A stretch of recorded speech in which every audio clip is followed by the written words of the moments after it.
ಮರೆತಾದರೂ ಸಹ ನೀನೆಲ್ಲೂ ಬಾಯಿ ಬಿಡಬಾರದು. ನಾನು ಎಂದಿಗೂ ಬಾಯಿ ಬಿಡೋಕಿಲ್ಲ ಸ್ವಾಮಿ. ಹಾಗೇನಾದರೂ ಬಾಯಿ ಬಿಟ್ಟಲ್ಲಿ ನಾನೇ ನಿನ್ನನ್ನು ಇರಿದು ಕೊಂದು ಬಿಡುತ್ತೇನೆ. ನಾನು ಎಂದಿಗೂ ಬಾಯಿ ಬಿಡೋಕಿಲ್ಲ ಸ್ವಾಮಿ. ನೀನೇನು ಹೊರಡು.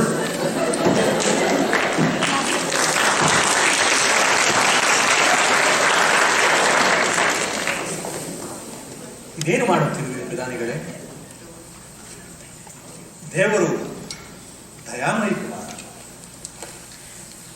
ಬದುಕಿನಲ್ಲಿ ಕತ್ತಲು ಮುಸುಕಿ ಕಣ್ಣು ಕಾಣದಿರುವಾಗ ಆ ಭಗವಂತನೇ ಬೆಳಕಾಗಿ ದಾರಿ ತೋರುವನಂತೆ. ಅದಕ್ಕೆ ಇದೂ ಒಂದು ದರ್ಶನ. ನಿಮ್ಮ ಮಾತುಗಳು ನನಗೆ ಅರ್ಥವೇ ಆಗುತ್ತಿಲ್ಲವಲ್ಲ. ಈ ಕಳ್ಳಬಂಟರಾಮ ಎಂದಿದ್ದರೂ ಸಾಯಲೇಬೇಕಾಗಿತ್ತು. ಹಿಂದೆ ಕಾಟಣ್ಣನಿಂದ ಸಮರಿಸಲ್ಪಡಬೇಕೆ? ಅದರಿಂದ ಅದು ಪ್ರಯೋಜನವಾದರೂ ಏನು? ಪ್ರಯೋಜನ ಕೇಳಿ. ಈ ಕಳ್ಳಬಂಟರಾಮ ಬಹುವಾಗಿ ನಿಮ್ಮನ್ನೇ ಹೋಲುತ್ತಾನೆ. ಇವನ ಶಿರಸ್ಸನ್ನು ನಿಮ್ಮದೆಂದೇ ಮಹಾಸ್ವಾಮಿಯವರು ರತ್ನಾಜಿಯವರು ನಂಬಿಬಿಡುವರು. ಅದರಿಂದ ನನಗಷ್ಟೇ ಸಾಕು. ನಿಮ್ಮನ್ನು ಜಟ್ಟಂಗಿ ರಾಮೇಶ್ವರ ದೇಗುಲದ ಹಿಂಭಾಗದ ನೆಲಮಾಳಿಗೆಯಲ್ಲಿ ಬಚ್ಚಿಡಿವೆ. ಸಮಸ್ತ ವಿಚಾರವನ್ನು ಹರಿಯಾಲ ದೇವಿಗೆ ತಿಳಿಸಿ ಅವರು ಕಣ್ಣೀರಿನ ಕೋಡಿ ಹರಿಸದಂತೆ ಎಚ್ಚರ ವಹಿಸಬೇಕು.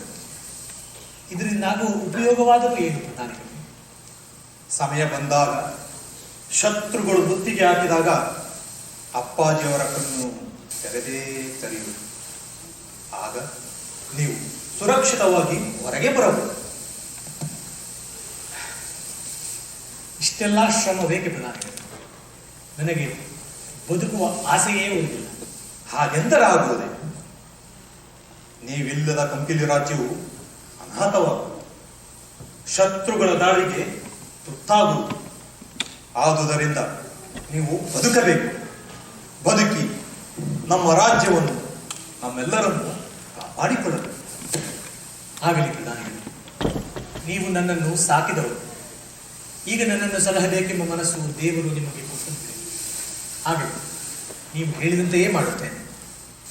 ಬಾ ಕುಮಾರ, ಬಾ ಬಾ, ಹೀಗೆ ಬಾ.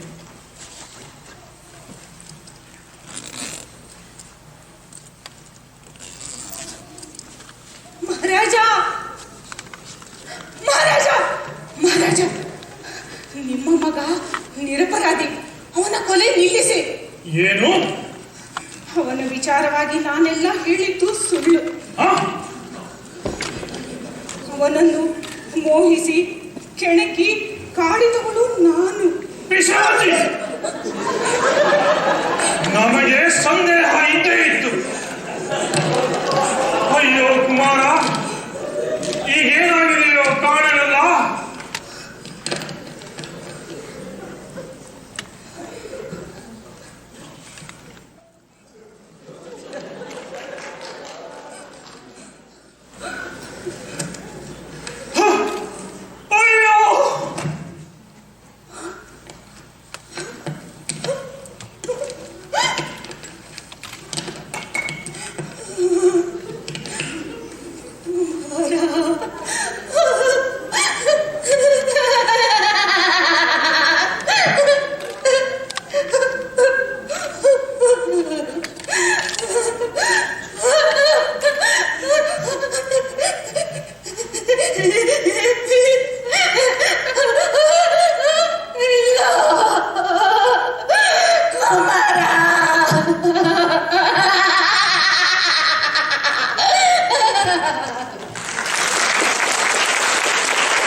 ಕಂದ, ನಿನಗೆ ದುರ್ಮರಣ ಕಾಡಿದ್ದೆ. ನೀವು ಹೀಗೆ ದುಡುಕಬಹುದೇ ಬೈಚಪ್ಪ? ನೀವು ಹೀಗೆ ದುಡುಕಬಹುದೇ? ರಂಗದಲ್ಲಿ ಹೋರಾಡಿ ವೀರ ಸ್ವರ್ಗವನ್ನು ಪಡೆಯುವುದರ ಮೊದಲು ಅಯ್ಯೋ ನಾನೇ ಕೈಯಾರೆ ಕೊಡಿಸಿದ್ನಲ್ಲ. ಸಹಿಸಿಕೊಳ್ಳಬೇಕು. ಅಯ್ಯೋ ಕಂದ, ನೀ ಇಲ್ಲದ ರಾಜ್ಯ ಬೇಕೆ, ಕೋಶ ಬೇಕೆ, ಬಾಳ್ವೆ ಬೇಕೆ? ಸಹಿಸಿಕೊಳ್ಳಬೇಕು. ಮಹಾಸ್ವಾಮಿಯವರು ಸಹಿಸಿಕೊಳ್ಳರು.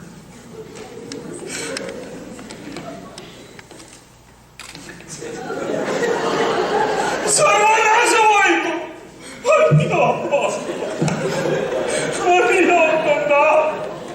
ನಾನೇ ಕೈಯಾರೆ ಕೊಲಿಸಿದನಲ್ಲ. ಒಂದು ವೇಳೆ ನಿಮ್ಮ ಕುಮಾರನು ಜೀವಂತವಾಗಿದ್ದರೆ ಅವನನ್ನು ಕ್ಷಮಿಸುತ್ತಿದ್ದೀರಾ? ಕ್ಷಮಿಸುವುದೇ? ಅವನನ್ನು ಬಾಚಿ ತಮ್ಮಿ ಮುದ್ದಾಡುತ್ತಿದ್ದೆ. ಆದರೆ ನನಗೆಲ್ಲಿ ಆ ಪುಣ್ಯ, ನನಗೆಲ್ಲಿ ಆ ಪುಣ್ಯ? ಸಂವಿಧಾನದ ಮನಸ್ಸು ಅಷ್ಟು ಬದಲಿಸಿದರೆ ಸಾಕು, ನೀವು ನಿಮ್ಮ ಕುಮಾರನನ್ನು ನೋಡಲು ಸಾಧ್ಯವಾಗಬಹುದು. ಏನು, ನನ್ನ ಕುಮಾರನನ್ನು ನೋಡಲು ಸಾಧ್ಯ? ಇದೇನು ಹೇಳಿದ್ರಿ ಬೈಚಪ್ಪ, ಏನು ಹೇಳಿದ್ರಿ? ಹೇಳಿ ಸ್ವಾಮಿ, ಹೇಳಿ, ಎದ್ದೇಳಿ. ಹೌದು, ಮಹಾಸ್ವಾಮಿಯವರು ಇಚ್ಛೆ ಪಟ್ಟಲ್ಲಿ ಈ ಕ್ಷಣ ಕುಮಾರನನ್ನು ಸಂವಿಧಾನದ ಮುಂದೆ ತಂದು ನಿಲ್ಲಿಸಿದೆ. ಕುಮಾರನನ್ನು ನನ್ನ ಮುಂದೆ ತಂದು ನಿಲ್ಲಿಸುವಿರಿ? ಇದೇಕೆ ಹೀಗೆ ಮಾತನಾಡುತ್ತಿರುವಿರಿ ಬೈಚಪ್ಪ? ಇದೇಕೆ ಹೀಗೆ ಮಾತನಾಡುತ್ತಿರುವಿರಿ? ಪ್ರಭು, ಕುಮಾರ ಬದುಕಿದ್ದಾನೆ. ಕುಮಾರ ಬದುಕಿದ್ದಾನೆ? ಹೌದು, ನಮ್ಮ ರಾಜ್ಯಕ್ಕೆ ಇಂತಹ ಕುತ್ತು ಬರಬಹುದೆಂದು ಯೋಚಿಸಿ ಅವನನ್ನು ಬೈತಿಟ್ಟು ಅವನ ಬದಲು ಕತ್ತರಿಸಲ್ಪಟ್ಟ ಕಳ್ಳಬಂಟರಾಮನ ಶಿರಸ್ಸನ್ನು ತಂದು ತೋರಿಸಿ. ಏನು, ಕುಮಾರ ಬದುಕಿದ್ದಾನೆ? ಅವನನ್ನು ಎಲ್ಲಿ ಬೈತಿಟ್ಟಿರುವಿರಿ ಬೈಚಪ್ಪ? ಎಲ್ಲಿ ಬೈತಿಟ್ಟಿರುವಿರಿ? ಎಲ್ಲಿ ಬೈತಿಟ್ಟಿರುವಿರಿ? ತಿಳಿಸಿ, ಬೇಗ ತಿಳಿಸಿ. ಜಟ್ಟಂಗಿ ರಾಮೇಶ್ವರ ದೇಗುಲದ ಹಿಂಭಾಗದ ನೆಲಮಾಳಿಗೆಯಲ್ಲಿ ಮಹಾಸ್ವಾಮಿ. ಬೈಚಪ್ಪ, ನಿಮ್ಮಂತಹ ಕುಶಲ ಪ್ರಧಾನಿಗಳನ್ನು ಪಡೆದ ನಾನು ಧನ್ಯ. ನಿಮ್ಮ ಕುಶಲತೆಯಿಂದ ಕುಮಾರನನ್ನು ಬದುಕಿಸಿಕೊಂಡಿರುವುದು ಎಷ್ಟು ಹೇಳಿದರೂ ಸ್ವಲ್ಪ. ಆದರೆ ಈಗ ಕುಮಾರನನ್ನು ನೋಡುವ ಹಂಬಲ ನನ್ನನ್ನು ಬಹಳವಾಗಿ ಕಾಡುತ್ತಿದೆ. ಈಗಲೇ ಶೀಘ್ರವಾಗಿ ಅವನಲ್ಲಿಗೆ ನನ್ನನ್ನು ಕರೆದೊಯ್ಯಿರಿ, ನನ್ನನ್ನು ಈಗಲೇ ಕರೆದೊಯ್ಯಿರಿ. ಹೀಗೆ ದಯಮಾಡಿಸಿ ಮಹಾಸ್ವಾಮಿ, ಹೀಗೆ ದಯಮಾಡಿಸಿ. ಬನ್ನಿ. ರಾಣಿ, ನಾನು ರಾಣಿ. ರಾಣಿ ಕೈಗೆ ಮಡಕೆ, ನನ್ನ ಕೈಗೆ ಆ ಮುದುಕ ಮಡಕೆ ಕಟ್ಟ. ನಾನದನ್ನ ಹೀಗೆ ಹೀಗೆ ಹೊಡೆದಾಕಿದೆ. ಎಲ್ಲ ಮಡಕೆ ದದ್ದಾದ್ರೂ ಉಪಯೋಗಿಸೋರಲ್ಲ.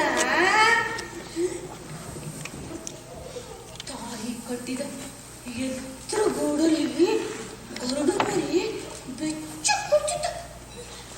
ನಾನು ಅದನ್ನ ಮುಟ್ಟಿ ಕೂಡಲೇ ಕೆಳಗೆ ಬೀಳ್ಬೇಕೆ? ಅದು ಸತ್ತ ಬೀಳ್ಬೇಕೆ? ತೊರೆ ತೊರೆ ಓಕಳಿ ಆಡಲ್ ಬಂದ. ರಕ್ತದ ತೊರೆ ಓಡೋಡಿ ಬಂದೆ.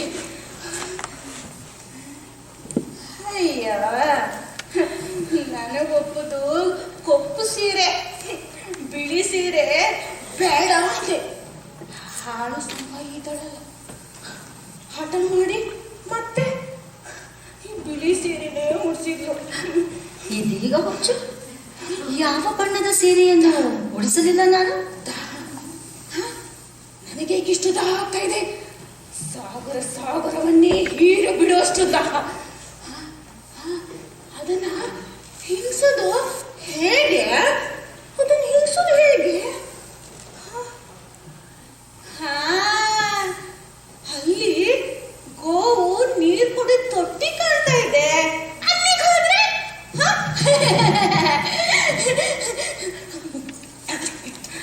ತೊಟ್ಟಿ ಇದೇನು ತೊಟ್ಟಿ? ನೀರು ಎಲ್ಲಿದೆ? ಇಷ್ಟೊಂದು ಒಡೆದೋಯ್ತಲ್ಲ ಇವಳ ಮನಸ್ಸು. ಪಾಪ ಈ ಕಂದನಿಗೆ ನಾನು ಯಾರೆಂದು ಸಹ ಗುರುತು ಸಿಗುವುದು ಕಷ್ಟವಾಗಿದೆ. ಛೀ, ಇದೇನು ಇಷ್ಟು ಜಾರುತ್ತಿದೆ ಇಲ್ಲಿ? ನೀರ್ದು ಸುರಿದು ಸುರಿದು ಇಲ್ಲೆಲ್ಲ ಬಾಚಿ ಕಟ್ಟಿದೆ. ಅದೇ ತಪ್ಪು. ಬಾಚಿ ಕಟ್ಟಲು ಬಿಡಬಾರ್ದು. ಆಗಾಗ ತೊಳೆಯುತ್ತಾ ಇರಬೇಕು. ಮನಸ್ಸು ದೇಹ ಎರಡು ಟಣ ಹೊಳೆಯುತ್ತಿರ್ಬೇಕು. ಕಂದ ಕಂದ, ನಿನಗೆ ಗತಿ ಬರಬಹುದೇ? ಯಾರೇ ನೀನು? ನಾನು ತಾಯಿ, ನಿಮ್ಮ ಆಪ್ತ ಸಖಿ ಸಂಗಾಯಿ. ಆಪ್ತ ಸಖಿ ಸಂಗಾಯಿ? ಸುಳ್ಳು ಸುಳ್ಳು, ಅಪ್ಪಟ ಸುಳ್ಳು ಹೇಳುತ್ತಿರುವೆ ನೀನು. ನೀನು ಸಂಗಾಯಿ ಅಲ್ಲ. ನನಗೆಲ್ಲ ಗೊತ್ತಾಗೋಯ್ತು. ನೀನು ಹರಿಯಾಲಿ. ಇಲ್ಲಿಗೆ ಬಂದು ನಾನ್ ಕೆಳಗೆ ಬೀಳೋದನ್ನ ನೋಡಿ ನಗ್ತಾ ನಿಂತಿರುವೆ ನೀನು. ಪಾಪ ನನ್ನ ಕಂದನಿಗೆ ಇಷ್ಟೊಂದು ಬುದ್ಧಿ ಭ್ರಮಣೆ ಮಾಡಿಬಿಡುವುದೇ? ಬೇಡ ತಾಯಿ, ಆಗ ನೋಡ್ಬೇಡ. ನಿನ್ನ ಮಗನ್ನ ಉಳಿಸೋದಕ್ಕಿಂತ ಬಹಳ ಪ್ರಯತ್ನ ಪಟ್ಟೆ, ಆಗ್ಲಿಲ್ಲ. ತಪ್ಪು ನನ್ನೊಬ್ಬಳದೇ ಅಲ್ಲ. ಕೋಪ ಮಾಡಬೇಡ ನೀನು. ದೇವ್ರು ಈ ರೂಪನ ಯಾಕೆ ಕೊಡ್ತಾನೋ ನಾ ಕಾಣೆ. ನೀ ಏನೇ ಹೇಳು, ರೂಪ ಇಲ್ಲದವರೇ ಈ ಲೋಕದಲ್ಲಿ ಹೆಚ್ಚು ಸುಖಿಗಳು. ನೀನು ನನ್ನ ಮಾತು ಒಪ್ಪೋದಿಲ್ಲ, ನನ್ನ ಮಾತು ಒಪ್ಪೋದಿಲ್ಲ. ಹೋಗಿ ಬಿಡು. ಪಾಪ ಆ ಕುಮಾರನ ರೂಪವೇ ನನ್ನೊಡತಿಯನ್ನು ಈ ಅಧೋಗತಿಗೆ ತಂದದ್ದು. ಛೀ, ಎಂತಹ ದುಸ್ಥಿತಿ!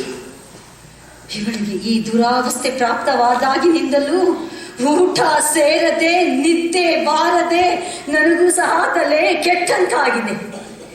ಈ ಬಿಸಿಯುಸಿರಿಂದ ಸುತ್ತಮುತ್ತ ಇರುವವರನ್ನೆಲ್ಲ ಸುಟ್ಟು ಬಿಡಬೇಕೆಂಬ ಭಯಂಕರ ಬಯಕೆ ಬೀಸಿ ಬೀಸಿ ಬಂದಂತಾಗುತ್ತಿದೆ. ಸಂಗಾಯಿ ಸಂಗಾಯಿ, ಯುವರಾಜರು ಸತ್ತಿಲ್ಲ ಸಂಗಾಯಿ, ಬದುಕಿದ್ದಾರೆ. ಯುವರಾಜರು ಸತ್ತಿಲ್ಲ? ಏನಿರಮ್ಮ ಹಾಗೆಂದರೆ? ಹೌದು ಸಂಗಾಯಿ, ಯುವರಾಜರು ಬದುಕಿದ್ದಾರೆ. ಸತ್ತವನು ಯುವರಾಜರನ್ನು ಬಹುವಾಗಿ ಹೋಲುವ ಕಳ್ಳಬಂಡರಾಮ. ನನ್ನ ಮಾತು ನಂಬದಿದ್ದರೆ ನಮ್ಮ ಮೇಲ್ನೇ ಕೇಳು. ಕಳ್ಳಭಟ್ಟರಾಮ ನಿಜವೇ ನೀವುಮ್ಮ? ಹೌದಂತೆ. ಇದೆಲ್ಲ ಬೈಚಪ್ಪನವರು ತಂತ್ರವಂತೆ. ಯುವರಾಜರನ್ನ ನೆಲಮಾಳಿಗೆಯಲ್ಲಿ ಅವಿತಿಟ್ಟು ಕಳ್ಳಬಂಡ ರಾಮನ ತಲೆ ಕತ್ತರಿಸಿ ಮಹಾಸ್ವಾಮಿಯರಿಗೆ ತಂದು ತೋರಿಸಿ ಬಿಟ್ಟರಂತೆ. ಅಷ್ಟೇ ಅಲ್ಲ, ಈಗ ಶತ್ರು ಸೈನ್ಯವು ನಮ್ಮ ದುರ್ಗವನ್ನು ಮುಟ್ಟುವ ಹೊತ್ತು ಕಾಯ್ತಾ ಇದ್ದಾರಂತೆ. ಈಗ ಶತ್ರು ಸೈನ್ಯರು ಮುತ್ತಿಗೆ ಹಾಕಿದ್ದಾರೆ. ಯುವರಾಜರು ಹೊರಗೆ ಬಂದಿದ್ದಾರೆ. ಎಂತಹ ಕಪಟ! ಹಾಗಾದರೆ ಕುಮಾರರಾಮ ಇನ್ನೂ ಬದುಕಿದ್ದಾನೆ?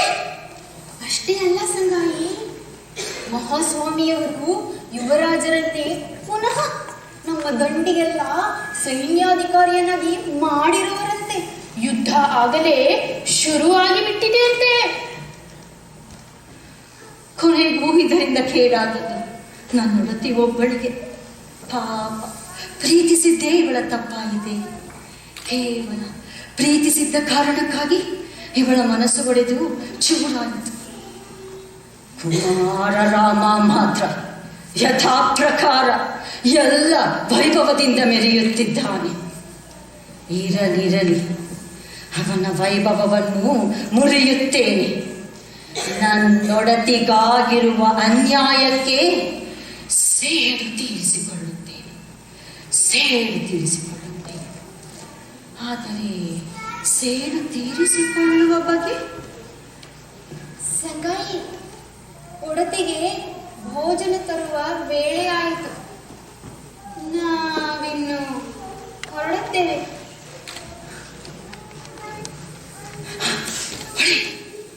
ಹಿಡಿದೇ ಬಿಟ್ಟಿತು. ಈ ರಾತ್ರಿ ಓಬನ ನೆರವು ಪಡೆದು ನಮ್ಮ ಚೋರ ಗಂಡಿಯ ಮೂಲಕ ದುರ್ಗದ ಕೋಟೆಯಿಂದ ಪರಾರಿಯಾಗಿ ನಮ್ಮ ಸೈನ್ಯವನ್ನು ಸೇರಿಬಿಡುವುದು. ಅಲ್ಲಿ ಆ ಪಾಳೆಯದಲ್ಲಿ ಯಾರಾದರ ನೆರವು ಪಡೆದು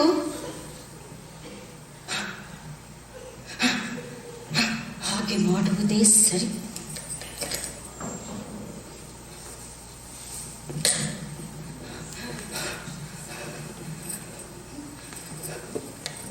ರಮಾ, ಉಮಾ, ಇಲ್ಲಿ ಬನ್ನಿ.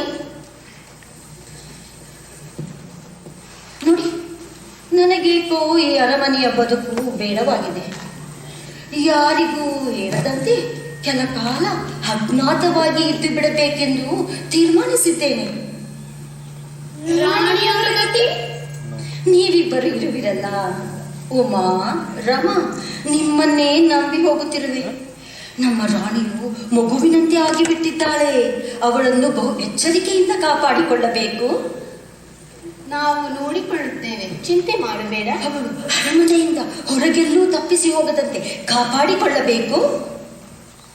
ನಾವು ನೋಡಿಕೊಳ್ಳುತ್ತೇವೆ.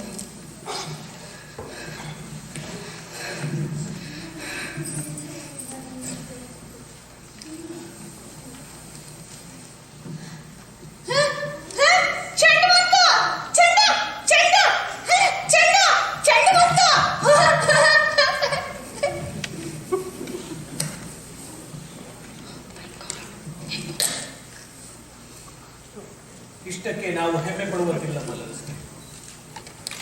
ನಮಗೇನು ಕಡಿಮೆ ನಷ್ಟವಾಗಿದೆಯೇ? ದೇವಿ ಸಿಟಿ ಲಿಂಗಣ್ಣ, ಬಂಡಾರಿ ಬುಕ್ಕಣ್ಣ, ಹೀಗೆ ಹಲವಾರು ಸೇನಾನಿಗಳು ಸಾವಿಗೀಡಾಗಿದ್ದಾರೆ. ಹೌದು, ನಮಗಾಗಿರುವ ಕಷ್ಟ ನಷ್ಟಗಳು ಕಡಿಮೆ ಪ್ರಮಾಣದ್ದಲ್ಲ. ಅಷ್ಟಲ್ಲದೆ ವೈರಿಗಳು ಪೆಟ್ಟು ತಿಂದ ಹುಲಿಯಂತೆ ಮತ್ತೆ ಮೇಲೆ ಬೀಳಲು ಹೊಂಚು ಹಾಕುತ್ತಿದ್ದಾರೆ. ಹೀಗಿರುವಾಗ ನಾವು ಮೈಮರೆಯುವಂತಿಲ್ಲ. ಬಿಡುವೇ ಇಲ್ಲದ ಬಹುದಿನಗಳ ನಿರಂತರ ಹೋರಾಟದಿಂದ ನೀವು ಬಹುವಾಗಿ ಆಯಾಸಗೊಂಡಿದ್ದೀರಿ. ಹಗಲು ಯುದ್ಧ, ರಾತ್ರಿ ಬೇರೆ ಬೇರೆ ವ್ಯೂಹಗಳ ಏರ್ಪಾಡು. ಇವುಗಳ ಮಧ್ಯೆ ನಿಮಗೆ ಸ್ವಲ್ಪ ಹೊತ್ತು ಸಮಾಧಾನದಿಂದ ನಿದ್ದೆ ಮಾಡುವುದಕ್ಕೂ ಸಮಯ ಸಿಕ್ಕುತ್ತಿಲ್ಲ. ಶತ್ರುಗಳು ಈಗಿಂದೀಗ ಮೆತ್ತಗಾಗಿದ್ದಾರೆ. ಆದುದರಿಂದ ನೀವು ಹಾಗೆ ವಿರಮಿಸಿರಿ. ನಾನು ಅಣ್ಣಭೈರವನು ನಿನ್ನಿಚ್ಛೆಯಂತೆ ಉತ್ತರ ವ್ಯೂಹವನ್ನು ಪರಿಶೀಲಿಸಿ ಒಡನೆಯೇ ಬಂದು ವರದಿಯನ್ನು ಒಪ್ಪಿಸುತ್ತೇನೆ. ಆಗಲಿ ಮಲ್ಲರಸೆ, ಹೋಗಿ ಬನ್ನಿ. ಆದರೆ ತಡ ಮಾಡಬಾರದು. ರಣರಂಗದಲ್ಲಿ ಮೈಮರೆತು ಮಲಗುವುದು ಎಂದಿಗೂ ಕ್ಷೇಮವಲ್ಲ. ನಮ್ಮ ಕುಮ್ಮಟ ದುರ್ಗದಲ್ಲಿರುವವರೆಲ್ಲರೂ ನಿಮ್ಮ ಹಾಗೆ ದೇಶಾಭಿಮಾನಿಗಳಲ್ಲ. ಅದನ್ನು ಮಾತ್ರ ಮರೆಯದು. ಸಹಜ, ಅದನ್ನು ಗಮನದಲ್ಲಿಟ್ಟುಕೊಂಡು ಒಡನೆಯೇ ಒಂದು ಬಿಡುತ್ತೇನೆ. ಹೋಗಿ ಬನ್ನಿ.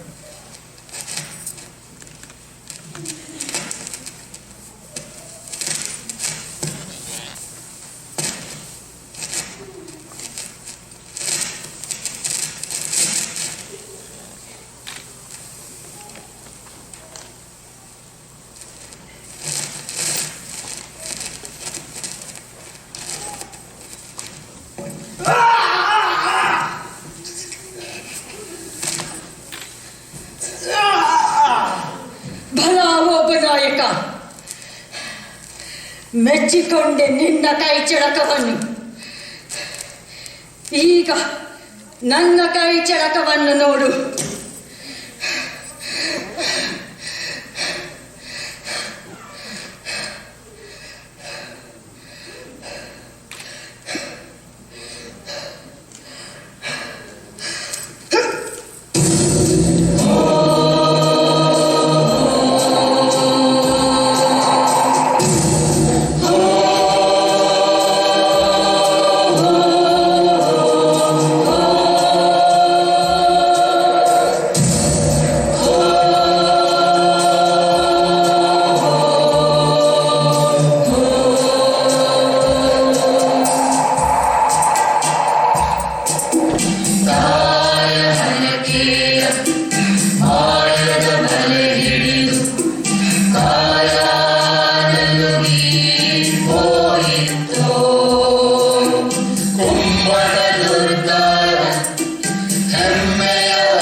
ಸಿಡಿಲು ಬಡಿದು ಬಿರುಗಾಳಿ ಬೀಸಿ ನರರ ಆಸೆಯನ್ನು ನುಂಗಿತ್ತೋ.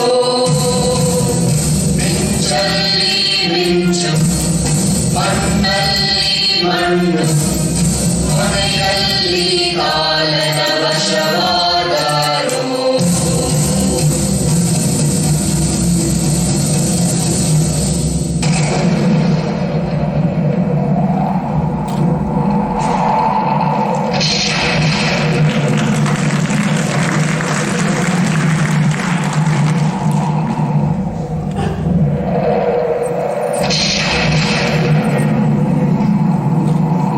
ಏನು ಗಾಳಿ, ಏನು ಗುಡುಗು, ಏನು ಮಿಂಚು. ಪ್ರಳಯ ಕಾಲದ ಮಳೆಯ ರುದ್ರನು ಇಳೆಯ ಮುರಿದು ಬೆಳೆವನು. ನಾನೊಂದು ಬಗೆಯರೆ, ನಾವೊಂದು ಬಗೆಯರು. ದೈವವು ಬಗೆಯ, ಮಾನವ ಬಗೆವನು. ಬಗೆದುದರ ಅರ್ಥವನ್ನು ಅರಿಯ. ಯಾರ ಪಾಪವೋ ಏನೋ ನಮ್ಮನಿಲ್ಲಿಗೊಯ್ದಿತು, ಅಥವಾ ಯಾರ ಪುಣ್ಯವೋ ಏನು. ಪಾಪ ಒಬ್ಬರಿಗಾಯಿತು, ಪುಣ್ಯ ಮತ್ತೊಬ್ಬರಿಗೆ. ಆದರೆ ಫಲ ಮಾತ್ರ ಒಂದೇ.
ಇದು ಕಾರಾಗೃಹ. ಆ ಹರಿಯಾಲಿಯು ನನ್ನನ್ನ ಈ ಅರಮನೆ ಗೋಡೆ ಮಧ್ಯದಲ್ಲಿ ಸೆರೆ ಹಾಕುತ್ತಿದ್ದಾಳೆ. ಪಾಪಿ ಪಾಪಿ. ಬೇರೆಲ್ಲೂ ತಪ್ಪಿಸಿ ಓಡಿ ಹೋಗದ ಹಾಗೆ ಇವರನ್ನ ಕಾವಲು ಹಾಕಿದಾಳೆ. ಇರಲಿ, ಈ ಕಬ್ಬಣದ ಸಲಾಕಿನ ಮರ್ತ್ಬಿಡ್ತೀನಿ.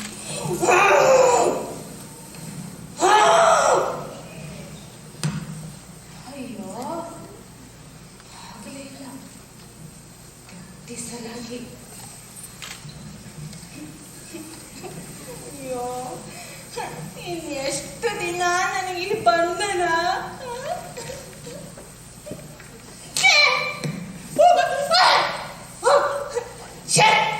ಈ ಹಾಳು ನೋಡ ಎಲ್ಲೆಂದು ಬಂದು ಮುಟ್ಟುತ್ತಾರೆ ಇದೆ ನಂಗೆ. ಸದ್ಯ ಹಾಳು ಬಿಡೆ ತೊಲಬಹುದು. ಚೆನ್ನಾಯ್ತು ಕಣೆ ರಾಮ. ನೊಣನೂ ಇಲ್ಲ, ಏನೂ ಇಲ್ಲ. ಸುಮ್ಮನೆ ನೊಣ ನೊಣ ಅಂತ ಹೊಡಿತಾ ಇದ್ದಾಳಲ್ಲ ಈ ಮಾರೈತಿ. ಅದಕ್ಕೆ ಮತ್ತೆ ಹುಚ್ಚು ಅನ್ನೋದು. ಇದು ನಾವು ಕಾಲಹರಣ ಮಾಡ್ತಾ ನಿಂತಿರೋಲ್ವಾ, ಸರ್ವನಾಶವಾಗಿ ಹೋಯ್ತು. ಬಾ, ಹೇಗಾದ್ರೂ ಮಾಡಿ ಈಕೆನ ಇಲ್ಲಿಂದ ಬೇಗ ಕರ್ಕೊಂಡು ಹೋಗೋಣ. ಆದರೆ ಈಕೆ ಬರ್ಬೇಕಲ್ಲ, ಪ್ರಯತ್ನ ಮಾಡಿ ನೋಡೋಣ. ಬಾ, ಆ ಪರಮನೀಚ ಕೈಯರಂತೆ ಯಾರು ನಮ್ಮ ಹೆಂಗಸರು ಸಿಗಬಾರದು. ಬಾ.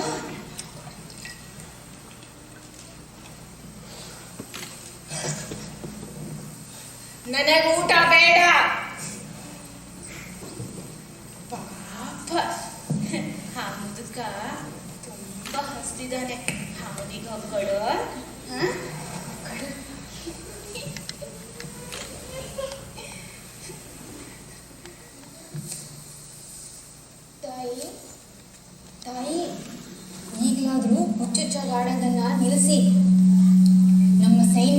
ಸಂಪೂರ್ಣವಾಗಿ ಸೋತು ಹೋಗಿದೆ. ಯುದ್ಧರಂಗದಲ್ಲಿ ಅನೇಕರು ಕಾದುತ್ತಲೇ ಹತರಾದರು. ಮಹಾಸ್ವಾಮಿಯವರು, ಪ್ರಧಾನಿಯವರು ಕೂಡ ವೀರ ಸ್ವರ್ಗ ಪಡೆದರೆಂಬ ಸುದ್ದಿ ಈಗ ತಾನೇ ಬಂದಿತು. ಕೋಟೆ ಶತ್ರುಗಳ ವಶವಾಯಿತು. ಇನ್ನೇನು ಅವರು ಅರಮನೆಗೆ ನುಗ್ಗಿ ಬಿಡುತ್ತಾರೆ. ಬನ್ನಿ ತಾಯಿ, ನಾವು ಇಲ್ಲಿಂದ ಹೋಗಿ ಬೇಗ ಆ ಬೆಂಕಿಯಲ್ಲಿ ಬಿದ್ದು ಪ್ರಾಣ ತ್ಯಾಗ ಮಾಡಿ ನಮ್ಮ ಮಾನವನ್ನು ಕಾಪಾಡಿಕೊಳ್ಳೋಣ.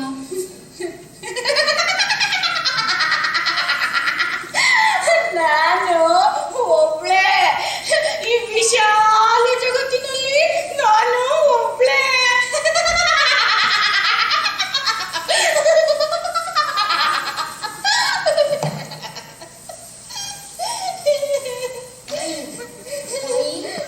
ತಾಯಿ, ಅಲ್ಲಿ ನಿಮ್ಮ ಮಹಲಿನ ಮುಂದಿನ ಚಂಡಾಟದ ಬಯಲಿನಲ್ಲಿ ಬೆಂಕಿ ಅದೆಷ್ಟೆತ್ತರ ಉರಿತಾ ಇದೆ.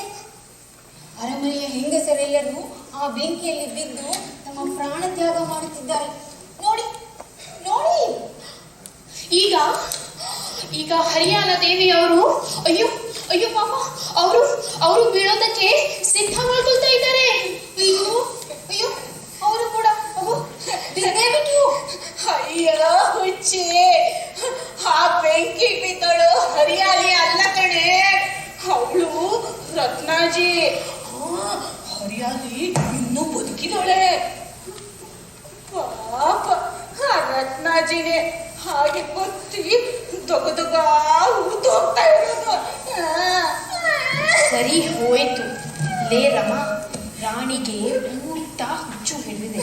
ಇವಳ ಸಂಗಡ ನಾವು ಹೀಗೆ ಹರಡುತ್ತಾ ನಿಂತರೆ ಆ ಪರಮನೀಚರ ಕೈಗೆ ಸಿಕ್ಕಿ ಬೀಳೋದಂತೂ ಖಂಡಿತ. ನಿಜ, ಇನ್ನೇನ್ ಮಾಡೋದು? ದೇವರು ಮೆಚ್ಚುವ ಹಾಗೆ ಕೊನೆ ಪ್ರಯತ್ನ ಮಾಡಿದ್ದಾಯ್ತು. ಇನ್ನಿವಳ ಹಣೆ ಬರಹ ಇರೋ ಹಾಗಾಗಿ ನಡೆ, ನಾವೇ ಹೋಗೋಣ ಇಲ್ಲಿಂದ. ನಡೆ.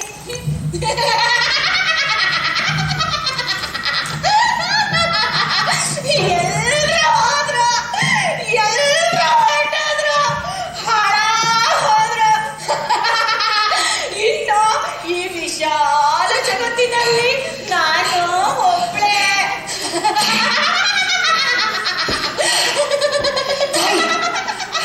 ಇಲ್ಲಿ ನೋಡು, ನಿನ್ನ ಹೂವಿನಂತ ಮನಸ್ಸನ್ನು ನಿರ್ಧರಾಗಿ ಹೊಸಕಿ ಹಾಕಿದ್ದ ಆ ಪಾಪಿಯ ತಲೆ.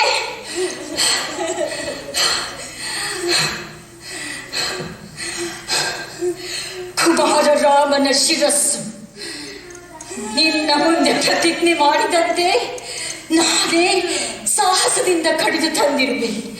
ನೋಡು ತಾಯಿ, ನೋಡು, ನೋಡಿ ತೃಪ್ತಿ ಪಡು, ಆನಂದ ಪಡು, ನಲಿದಾಡು. ನಿನ್ನ ಬಲತನದಲ್ಲಿ ಹಾಕುತ್ತಿರುವೆ. ಚೆಂಡ, ಬುದ್ಧಿ ಚೆಂಡ, ಎಲ್ಲಿಂದ ಬುದ್ಧಿ ಚೆಂಡ?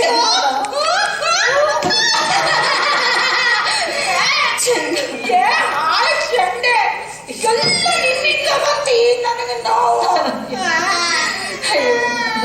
ವಿಧಿ ಇಷ್ಟು ನಿಷ್ಕರುಣೀಯ ಆಗಬಾರದು. ಇಲ್ಲ, ನಾವು ಇನ್ನ ಬದುಕಿರಬಾರದು. ಕಾಲ ಕಳೆದಷ್ಟು ನಾವುಗಳು ಶತ್ರುಗಳ ಕೈಗೆ ಸಿಕ್ಕಿ ಬೀಳುವ ಸಂಭವ ಹೆಚ್ಚಾಗಿ ಬಿಡುತ್ತದೆ. ಬೆಂಕಿ ಬೆಂಕಿ ಬೆಂಕಿ, ಇನ್ನ ಬದುಕಿರಬಾರದು.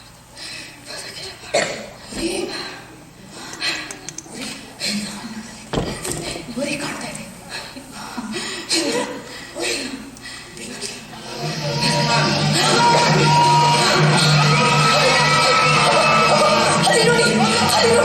ಮುಸಲ್ಮಾನ ಯೋಧರು ಯುದ್ಧ ಕಡೆಯೇ ಬರುತ್ತಿದ್ದಾರೆ. ಇನ್ನೇನು ನಮ್ಮ ಮಹಲಿಗೂ ನುಗ್ಗಿ ಪಡೆಯುವರು. ಗೆದ್ದ ಅಮಲಿನಲ್ಲಿ ಅವರು ಏನು ಮಾಡುವುದಕ್ಕೂ ಹೇಳಿಸುವುದಿಲ್ಲ.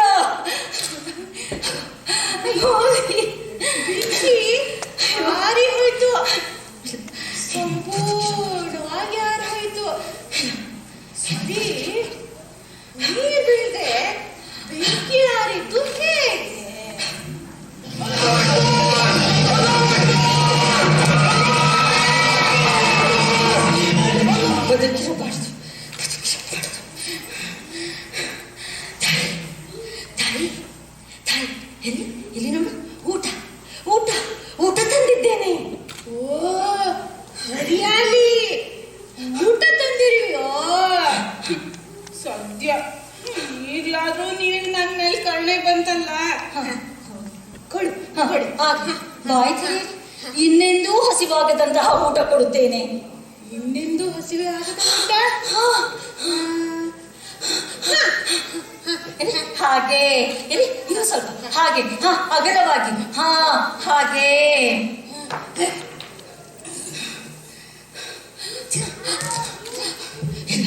ನಾನು ಬದುಕಿರಬಾರದು.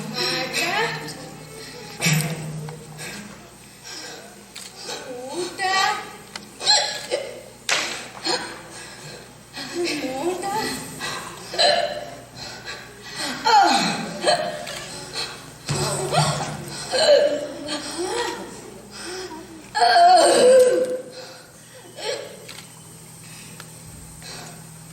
ರಾಮ, ಕುಮಾರ ರಾಮ.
ಪಟ್ಟಾದ ಗಾಳಿಯಲ್ಲಿ ಮುಟ್ಟುವೆವು ಮುಗಿಲು.